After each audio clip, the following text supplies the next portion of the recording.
మాఘమాసం కృష్ణపక్షంలో వచ్చే ఏకాదశి గురించి శ్రీకృష్ణుడు యుధిష్ఠిరుడికి చెప్పిన కథను తెలుసుకుందాం. పూర్వకాలంలో ఒక బ్రాహ్మణ స్త్రీ నిత్య వ్రతాలు ఉపవాసాలు చేసి ఇల్లు వస్తువులు దానం చేసేది కాని భిక్షుకులకు భిక్ష ఇచ్చేది కాదు.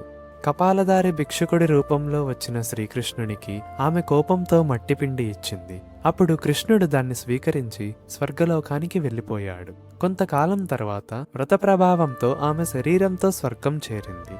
మట్టిపిండిగా దానం చేసిన ఫలితముగా అందమైన గృహం లభించింది, కానీ అది ధాన్యంతో మాత్రం నిండిలేదు. దేవపత్నుల సలహాతో షట్టిలా ఏకాదశి వ్రతాన్ని ఆచరించగానే భోగం మరియు మోక్షం పొందింది. షట్టిలాలు అనగా నువ్వులతో చేసే 6 కార్యాలు. నువ్వులతో స్నానం చేయటం, శరీరాన్ని మర్తించటం, హోమం చేయటం, నీటిని వినియోగించడం, దానం చేయటం మరియు భుజించడం. మిగతా ఏకాదశుల కథలను తర్వాత వచ్చే ఏకాదశి రోజులలో తెలుసుకుందాం.